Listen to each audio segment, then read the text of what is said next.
Here we go, without further ado. Longmeadow and the 1918 influenza pandemic. Next slide, please. Welcome to Longmeadow in 1918. It's a beautiful image. I want to give everyone a chance just to sit and look at it and absorb it and see if you can figure out where in Longmeadow this is.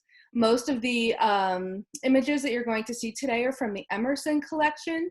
Pasilio Emerson was a resident of Longmeadow who took over 1,000 images of life in our town in this period from about 1909 through early 1920s, and this is one of them. Longmeadow in 1918 was still the same 9.7 square miles as it is today, but the population total was different. 1910 census shows that we had a population of only about 1,000 inhabitants. 1910 census shows we're 1,084 residents. By 1920, 2 years after the epidemic, population has doubled in those 10 years to about 2,600 inhabitants. I want you to think about that in terms of what our population in Longmeadow is today. It's over 15,000 people in that same 9.7 square miles. What does that mean? I think it really served us well during the 1918 influenza epidemic because our residents had space. And as a result, it led to us being a healthier community and coming through the epidemic. We definitely were impacted, but it helped us to be healthier and no doubt saved lives. Have you identified where this is yet? This is the town green. You're going to see, if you look over on the far right, what is currently Spa on the Green, back then was a grocer's store. Running right through the center of the green, those are trolley tracks. And the trolley was a very important part of life in Longmeadow in 1918. Next slide, please. Hopkins Place. Look familiar? Next slide.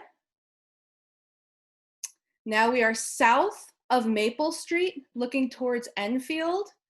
If you look in the distance in the photo, you're going to see an automobile, see some street lights. But again, what you're seeing is space. The population total was so different back then. Next slide. This is the current site of the Spa on the Green with C.L. Wood Grocer's Store. Look what he has on display in the window. If you were able to zoom in on that, you're going to see, yes, a lot of canned goods. The boxes are my favorite, though. Those are Kellogg's Corn Flakes. Would have been available to our participants. One of the things I like about looking at this photo as well, if you look at the photo of the whole store, you'll see a mailbox right out front there. And anyone who lives this part of the town knows that there's still a mailbox there as well. Next slide. Corner of Edgewood and Longmeadow Street looks perhaps surprisingly familiar. That's where CVS is. Rinaldi's is back up for rent again. And Alex's Bagels, fantastic addition to our town. Next slide. Edgewood Avenue. Perhaps some of you live on or near Edgewood Avenue today. Look how different that looks. Again, it's the space. We are in 1918, we are transitioning from a rural agricultural community to what we commonly call a streetcar suburb. We are a suburb of Springfield, of a city, of a metropolitan area. 1918 is really right in the middle of that transition. I love looking at old annual town reports. And in one of those, Katie, if you go to the next slide, you're going to see from the 1918 annual town report, we had an inspector of animals.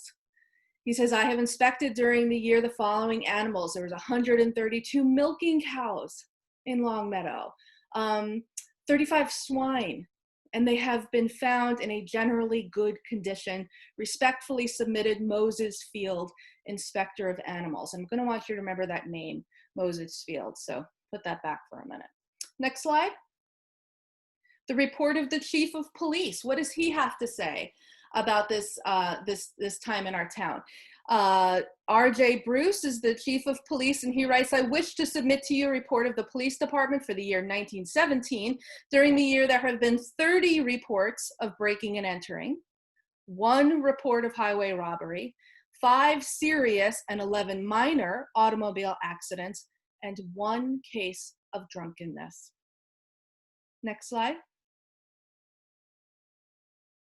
An inspector of milk. Oh, I wish to report that as milk inspector, I've inspected all milk producing plants and have had milk from each analyzed as required by law. R.J. Bruce, milk inspector. Katie, go back a slide.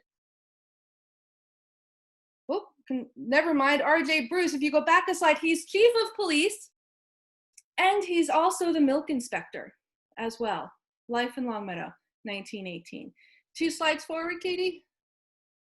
Thank you. If you were going to school in Longmeadow in 1918, you would have been going to one of these 3 elementary schools that served grades 1 through 8.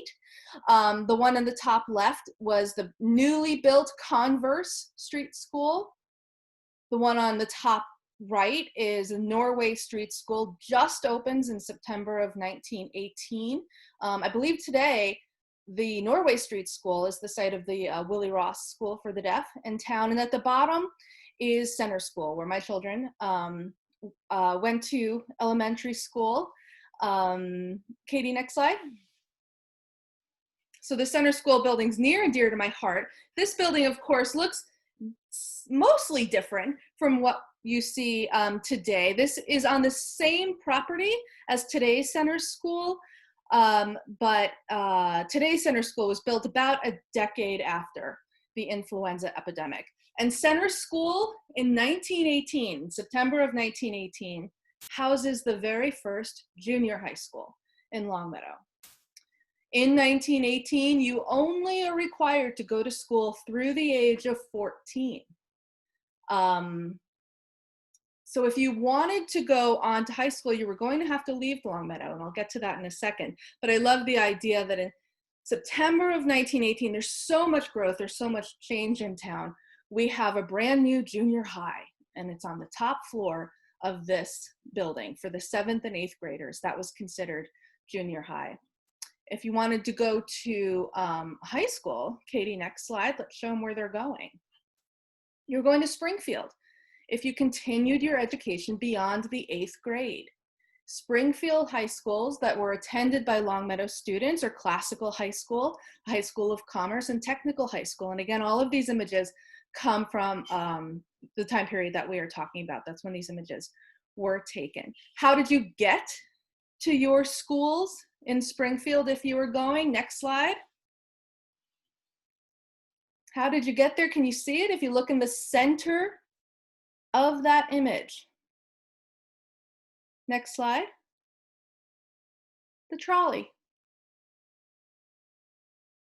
In the trolley or the streetcar, Longmeadow, as I mentioned already, was a streetcar suburb. It could bring you from the south end of town, right at the Connecticut border, all the way down Longmeadow Street into Springfield. The trolley operates on some side streets as well. All of the side streets that we have today didn't necessarily exist in 1918 though, and certainly not other huge sections of town. I'll mention some of the street names as we go through that are here. Next slide. Again, just want to show you another image. I'm not kidding, there really were trolley tracks down the center of the green, and then they continued right down Longmeadow Street. Next slide. Why or who would want to take the trolley into Springfield? High school students, business owners and their employees. There are lots of business owners and there are lots of employees that work in Springfield that live in Longmeadow. They're going to take the trolley. Shopkeepers and their customers are going to head into Springfield on that trolley, and theater goers and cinema patrons. You might have driven your automobile in, but for so many people, it's really the trolley, the streetcar that is so practical. Cinema, were there really movies in 1918? Katie, next slide, please. There certainly were. Charlie Chaplin, there he is. This film, A Dog's Life, comes out in 1918. Katie, will you play this short clip for us? I really want you to hear the sights and sounds of 1918.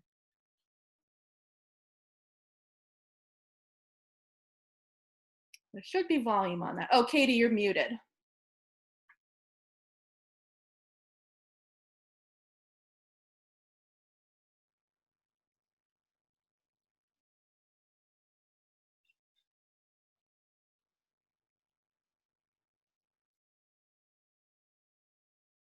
Well, that's okay. They're silent films anyway. It's got a cute musical soundtrack. No dogs are allowed in this establishment. Charlie Chaplin is nor his dog are going to have that. So he finds a way to bring his pal, his buddy, into the restaurant with him. So let's just watch it.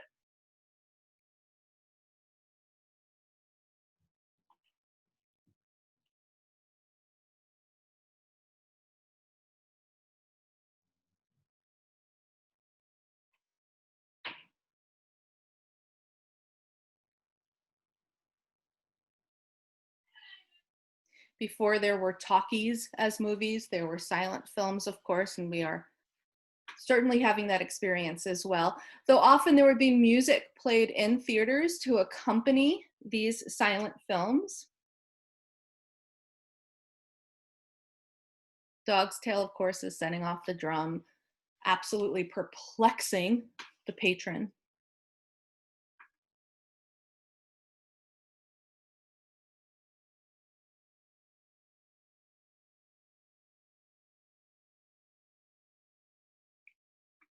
Thank you. Next slide, Katie. What were you reading in your newspapers in Longmeadow? Well, we have been at war. The U.S. joins World War I efforts in 1917. Your newspapers are all about liberty bonds, rationing, anything you can do to support the boys overseas. Next slide. Here's your president. Your president was Woodrow Wilson. Next slide. This is a great image, another Emerson photo. It's of the Longmeadow War Chest Committee. This image was taken during a fundraiser at First Church, right on the green there, in May of 1918. This is a few months before people begin to get sick with influenza. Fill the war chest for the boys overseas. In September of 1917, as the US enters the Great War, the school committee voted to dismiss schools at noon one day to allow children to go see the parade of the 104th Regiment in Springfield. Next slide. And these are some headlines from our local papers about that day, where our kids got a half-day Springfield pays tribute to the 104th Regiment. It was the greatest military event the city has ever sponsored. Next slide. Thank you. Same thing. This one's a Springfield Republican. The city says it's farewell to the 104th Regiment. For the next 15 months, the newspapers are going to be filled with uplifting and good news stories meant to boost your morale or pride and patriotism among our citizens. All good news is the policy. What isn't shared in our papers is the very real and very painful reality about what life in the trenches in Europe was really like for our soldiers. These stories aren't going to be told until much later. Next slide. Longmeadow does its part, another Emerson photo. This is the honor roll. This lists the names of our residents who enlisted to fight in the Great War. Of course, they don't call it World War I because they have no idea that there will be a World War II. So it was the Great War. If you were to zoom in on this picture, you would see some notable names. Sanford Lawton is on the honor roll. He lived at 100 Crescent Road. His father was a selectman. His sister was a suffragist. Also on the list is James Kempton, whose father ran a fruit farm at the north end of town. You always see advertisements for strawberries and melons and cabbage from the Kempton farm. Edmund Radash and the Medlicott boys are on the honor roll.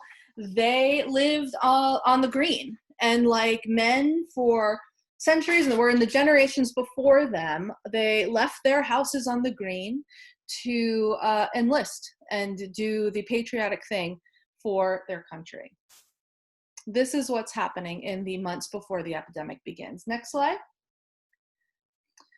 In that year between September 1917 and September 1918, our boys on the front were very much the talk of the town, and stories of battles and victories filled the papers, but it wasn't all war talk. After all, next slide. Some women in Massachusetts were fighting for the right to vote still, but this wasn't a terribly popular topic in an otherwise busy news cycle. Next slide.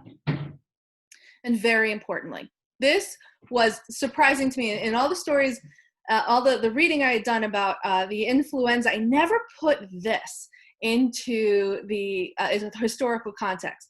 After a 6-game series between September 5th and 11th, 1918, it was the only time a World Series had ever been played entirely in September. Next slide, Katie.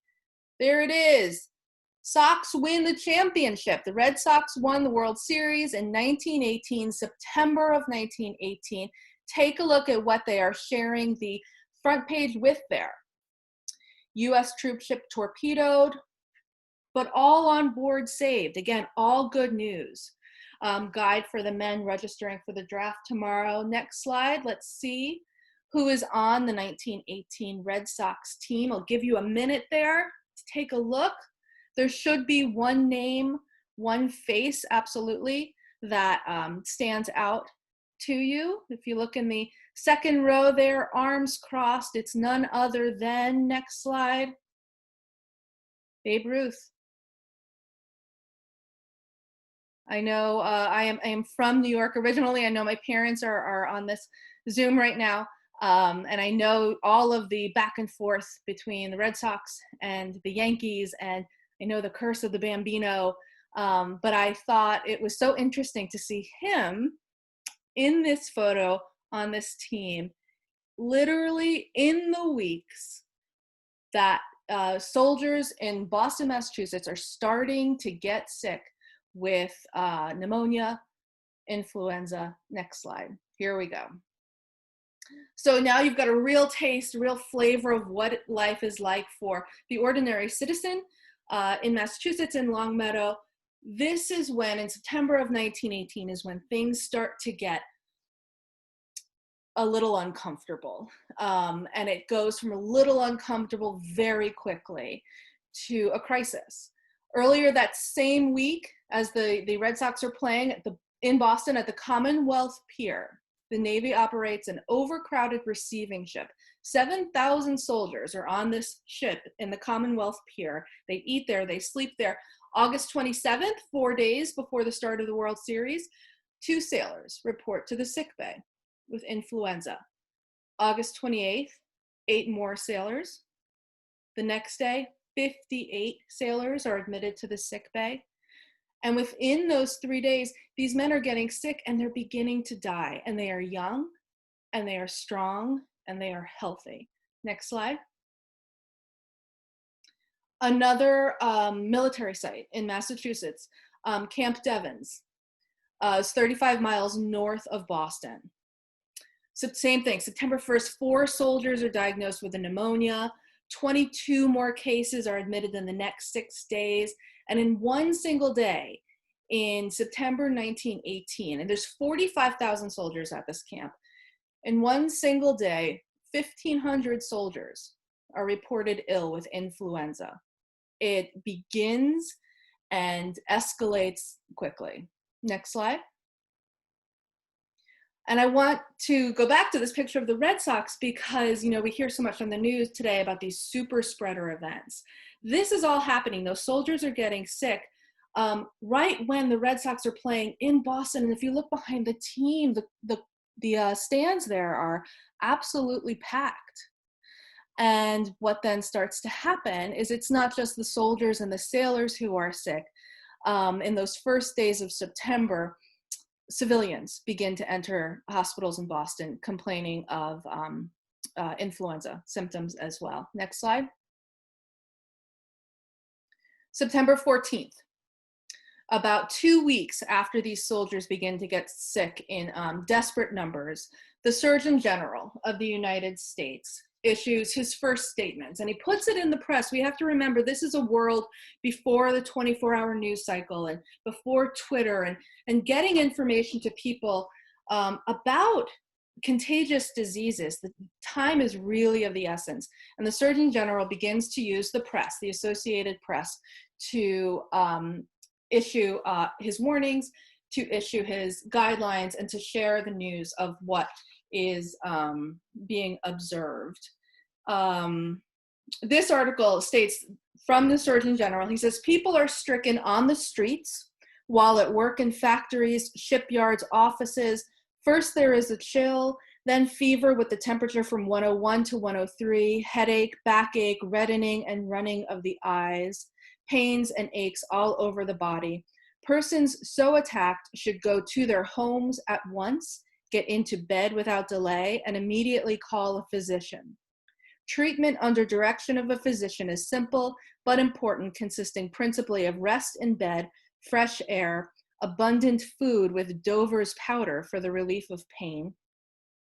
Convalescence requires careful management to avoid serious complications, such as bronchial pneumonia, which not infrequently may have fatal termination. In order to reach physicians of the country without a day's delay, however, Dr. Blue has provided for transmission through the AP the following summary of methods for control of this disease. And with what we have been going through in the past many months, this sounds quite familiar. The sources of infections were secretions from the nose, throat, and respiratory passages. The incubation period for this influenza is 1 to 4 days, generally 2. Isolation, bed isolation of the infected individuals. During the course of the disease, screens between beds were recommended. Quarantine, none was recommended. It was considered impracticable. General measures, the attendant of the case, the doctors, should wear a gauze mask. During epidemics, persons should avoid crowded assemblages, streetcars, and the like. The present outbreak of influenza may be controlled only by intelligent action on the part of the public. Sound familiar? Next slide. But what does any of this have to do with Longmeadow? We're in Boston now. Next slide. Soldiers rarely stay in one place. They move, and they are moved. They are sent elsewhere. Next slide. And they brought influenza with them wherever they went, including Western Massachusetts. Next slide.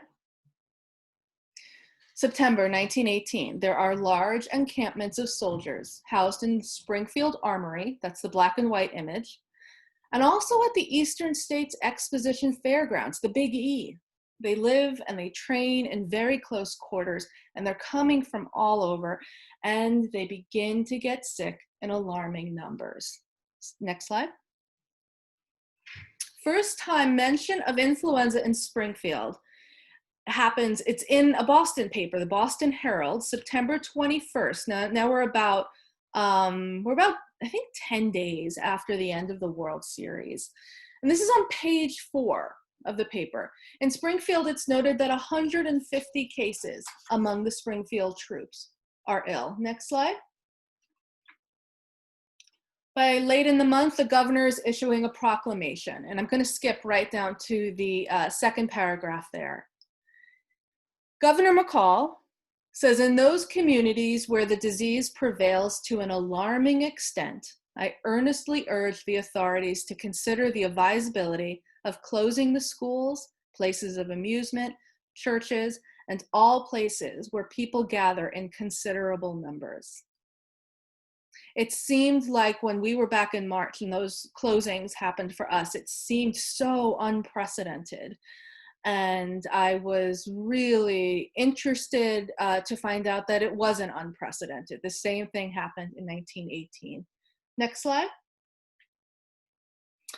I found the Longmeadow School Committee meeting minutes. Marty O'Shea had actually, in a communication with parents, I noticed I've been looking for school committee minutes for over a year. I didn't think they existed because they're not in our archives. Turns out they're living in a central office adjacent to the high school building. There's a shelf, and it has meeting minutes going back further than 1918.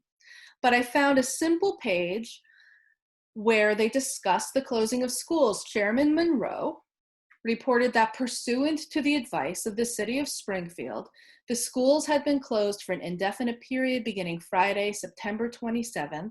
Next paragraph. It was decided that there should be no homework assigned or books sent home out during the influenza epidemic for sanitary reasons. I know so many parents and so many teachers and so many administrators who have been making decisions and thinking and trying to do the best for our students. In 1918, they said, go home, we'll deal with it later. Next slide. Cases are just escalating, 205,000 cases. Within a month, up to 205,000 cases in the Bay State. Next slide. Burial permit. This is from our archives. We have a collection of burial permits from the Longmeadow Cemetery Association. And this was the first name that I could find in local papers of somebody who succumbs to influenza from Longmeadow. It's a woman, name is Frank Burbee. She's the wife of Arthur Burbee. She's 26 years old when she dies. And again, I think of all those soldiers and sailors that were taken down so quickly with this influenza. It's so different from the current COVID virus that we are seeing now, which affects a different population of people. It seems to me that this 1918 influenza really takes out people in the prime of their life, often in their 20s. She was a young mother. She has 2 young sons at the time of her death. Cause of her death, if you look at the last line there, is lobar pneumonia. Newspaper articles talk about her death, and it mentions, they attribute it to Spanish influenza. I'm going to talk a little bit about the term Spanish influenza in a minute, but she leaves behind her 2 sons. Stuart was 4 and Russell was an infant. Next slide. I look at the 1920 census and I want to know where those boys are. They are 2 years later living with Frank's parents. Here, this house should look familiar. It's right on Route 5, corner of Ellington. I think it's 259 Longmeadow Street. It was the home of Moses and Nellie Field. And they likely raised the boys until their father remarried. That was pretty common back then. How was he, as a single man, supposed to work and raise the boys as well? And I had asked you a little while ago to remember the name Moses Field. He was the animal inspector for town. And this was his house. And this is where he took in his grandsons after his daughter died of influenza in October of 1918. Next slide. We're in the Springfield Daily News. It's October 26th, and there's just a list of names. And there goes my phone, so I'm just going to ignore it. The influenza situation, which is improved in the center and the north end, was quite serious in 2 families at the south end yesterday. We start to see lists of names. I see David Hill. I see Henry Barkman's wife and her 2 sons, 6 years old, and the other 3 months. They all have influenza. I find the last tidbit here very poignant.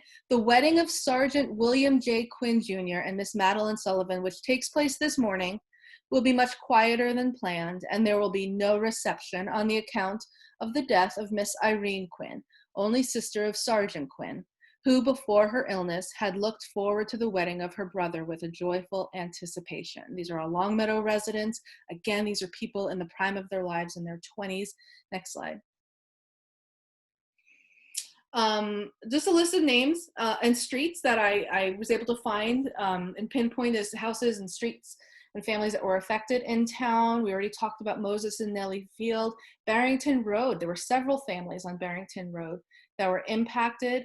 The Cordair children on Homestead Boulevard, Miss Katherine Striker on Depot Road, Alphonse Switzer family at 859 Longmeadow Street, Lincoln Road, Mrs. Joseph Campbell, John Henderson and his daughter on Circle Road, and another Longmeadow Street. Next slide.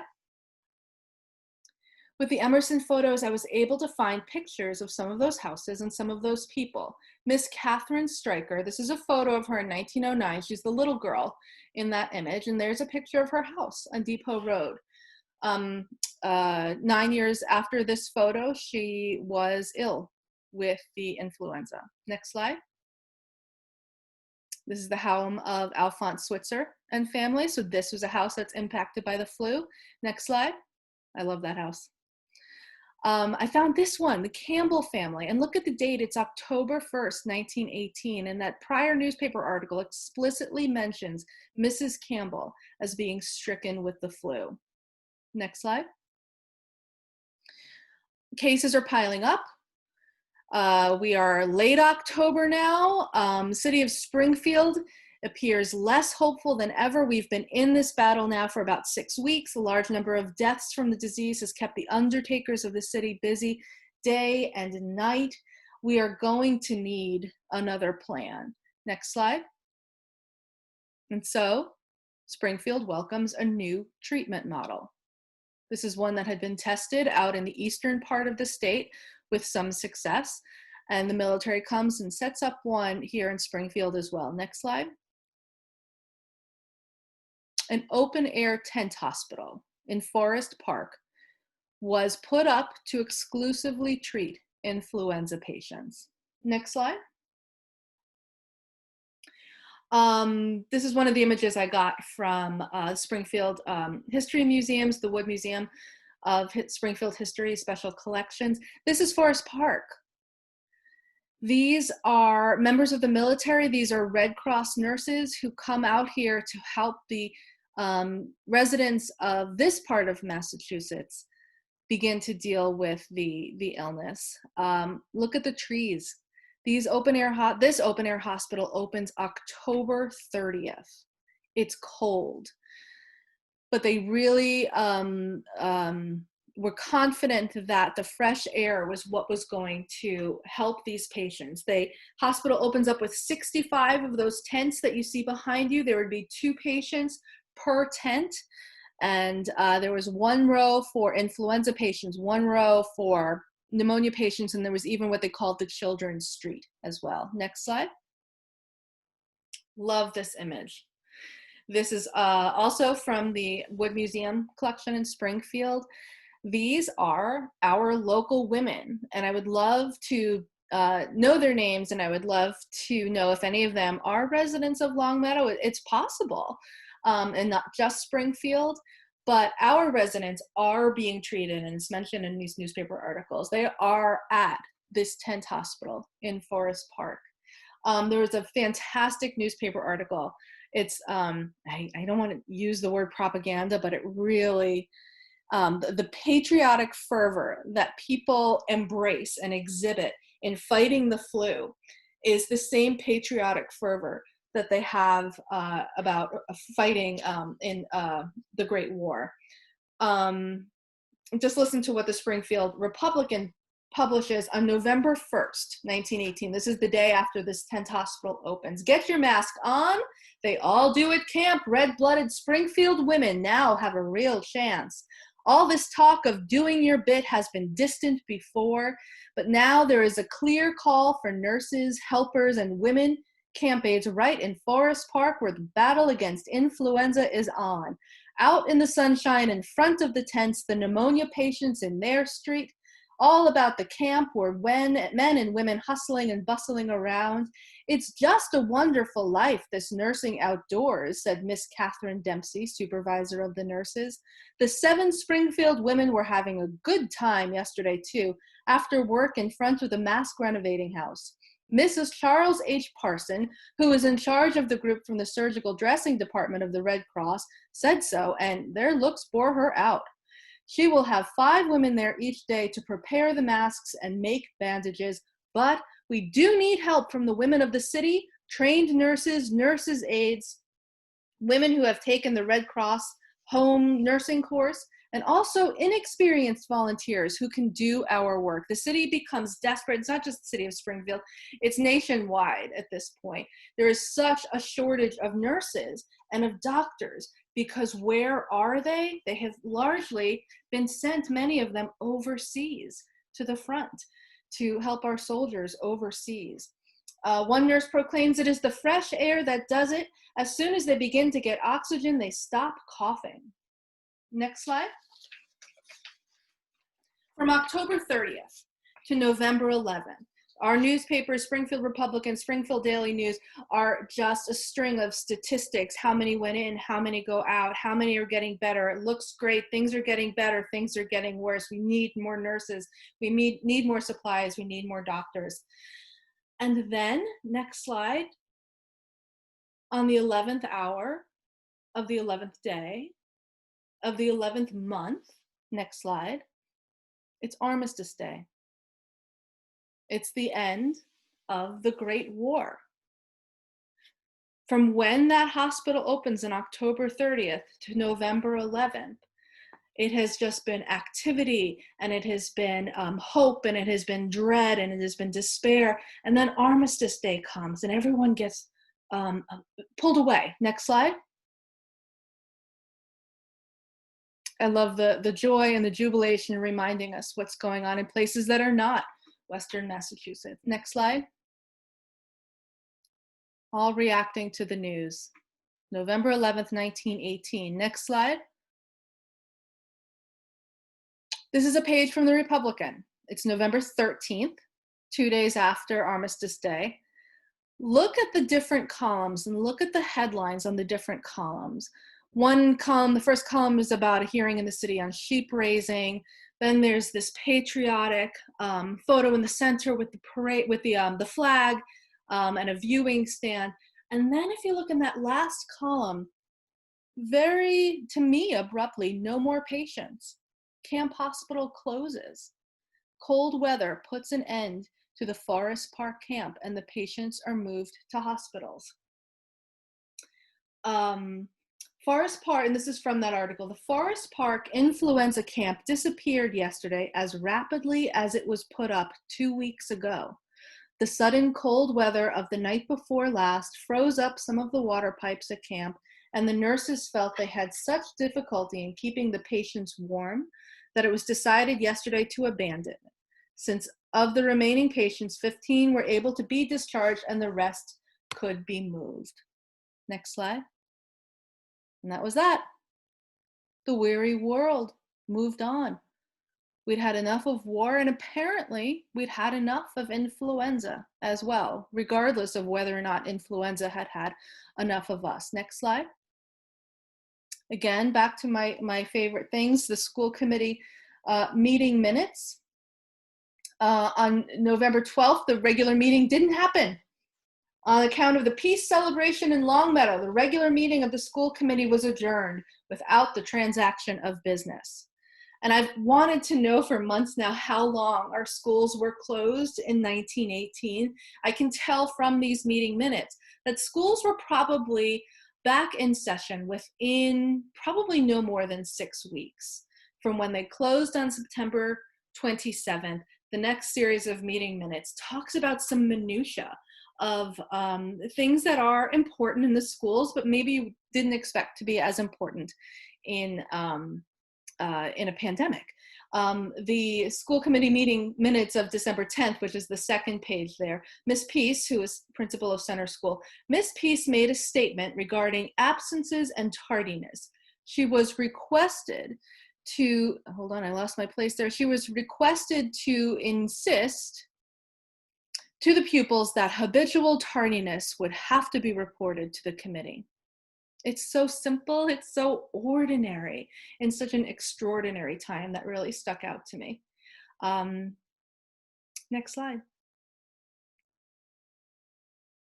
That same day or that next day, again, a call for more nurses though, to check influenza. The epidemic is not dangerous though, but we need more nurses. Subheading, its spread will continue unless it's combated. Next subheading, schools are safe. Springfield Republican has the report or the recommendations of health officials, and this is fascinating. The health officials are convinced that children of school age are far better off in the school than they are at home. In almost every case, it was learned that the child caught the disease from some other member of the family who at some time or other has been ill. The average child is safer in a well-ventilated schoolroom where medical inspection is carried on regularly than it would be playing in the streets or in motion picture theaters. A great deal depends on the parents. If children are allowed to play in the slush and wet, it is almost inevitable that they are exposing themselves to cold if precaution is not taken to keep their feet dry and warm. Then, too, they frequently play too long outdoors and suffer chills. If cold sets in, prompt action must be taken, or influenza is certain to develop. Commonly held theory amongst so many people not too long ago, that if you're cold and you're wet, you're going to catch a chill and get sick. Fascinating. Next slide.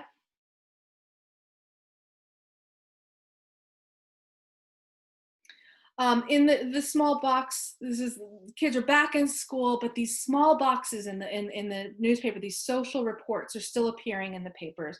More names, 8 more names.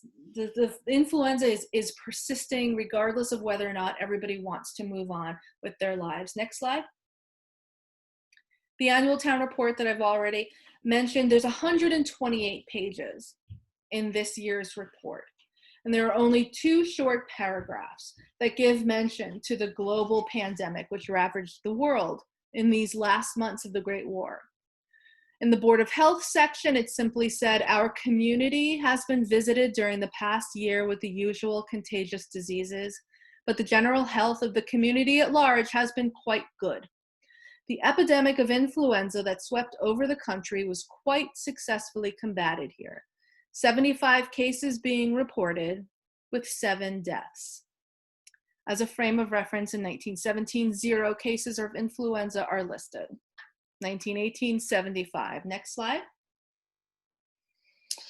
And this is where this is going to be where I wrap it up. There are this one last story, because we're through with 1918 now. We're in December of 1918. We're entering 1919. And this one last story really struck me again because of what I found in the local newspapers about it. This house, if you live near the Green and you drive past the Green frequently, is probably familiar to it. It's 896 Longmeadow Street. Kitty, if you go up a slide, but then I'm going to have you go back to this one again. And here's a picture of what it looks like today. I think it's owned by Bay Path. Correct me if I'm wrong. At least that's what I had heard. We shouldn't rely on things. That's what I heard. But back to the black and white picture. Thank you. This is the Flagg family home. And Mr. Flagg, Frederick Flagg, was a selectman. He is an important man in town. He's very interested in town politics and town business, and he does a lot for the town. His daughter is one of the last victims of influenza known, this particular brand of influenza. Oh, I never talked about why they call it the Spanish influenza. It was known as the Spanish influenza because in 1918, because there is this emphasis on spreading good news in our papers and keeping up morale for our country, keeping up morale for our citizens, you didn't often see bad news stories. But in Spain, they were neutral in World War I. They didn't take a side. They weren't involved. This influenza, this particular virus, is ravaging not just America, not just Massachusetts, but Europe as well. And because Spain doesn't have that good news only policy in the paper, there were a lot of stories coming out of Spain about what they were seeing with this particular virulent and aggressive new virus. And that's how it becomes known as the Spanish influenza. And it impacted this house here. Go forward 2 slides for me, Katie. This is why this story was so compelling to me. It's March 14th, 1919. The top article is the death of Miss Harriet Flagg, 24 years old, a graduate of Wellesley College. She was taken ill on the 24th, critically ill for several days. And it has this lovely quote that anyone would like about themselves. None knew her but to love her. None saw her but to praise. And if you were to be able to see more closely that newspaper page, the green box at the bottom, the green box at the top is about Harriet Flagg. The green box at the bottom was the Selectman's report by Frederick Flagg, her father, who clearly wrote this. And this was submitted to the newspaper before his own daughter got ill and before his own daughter succumbed. He's quoted in the paper saying, the war work to which Longmeadow responded so generously has thrown into the background the minor affairs of the town. The general health of the community at large has been good. The epidemic of influenza that swept the country was combated. Again, 75 cases were reported and 7 deaths in about 40 cases of other contagious diseases. It was so striking to me to have both members of that family mentioned on this one, in this one column of the newspaper. Next slide. And there's her burial permit. If you look towards the middle, you'll see her name.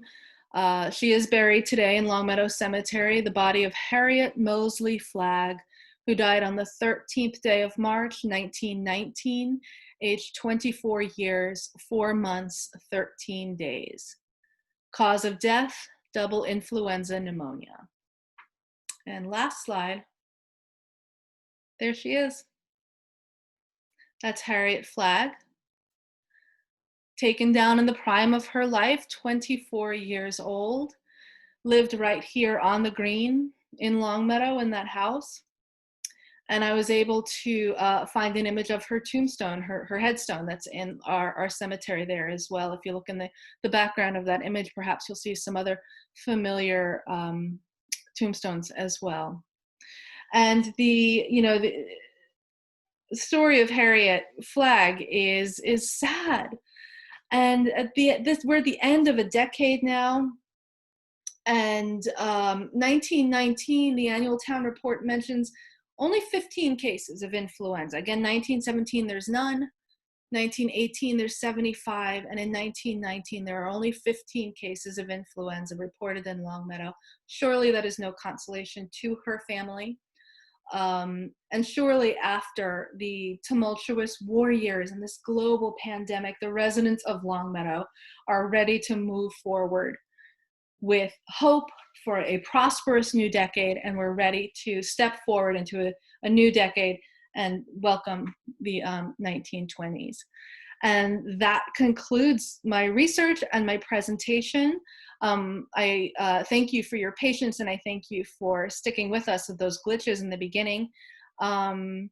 It's a lot of information, but I'm happy to take questions if you have them. I'm happy to open this up to discussion if you would like to. So that's, if you have questions, Katie, how should we proceed? We should probably type them into the chat.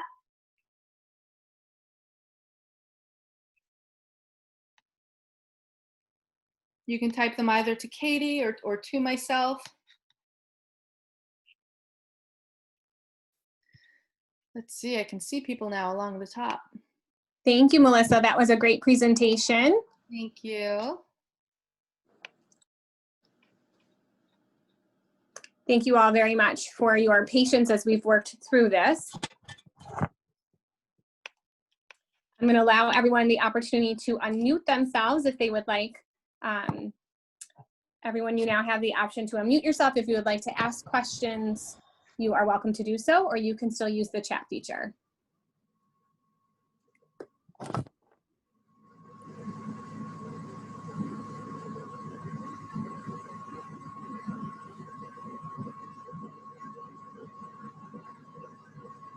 Always curious to know what was most surprising to learn about life in Longmeadow in 1918 during this epidemic. I think for me, it was the numbers, how we read so much about millions of people, and in our small community, which again in 1920 was a little bit more than 2,000. To have 75 members a community of just over 2,000 infected with influenza was not insignificant. Here I am.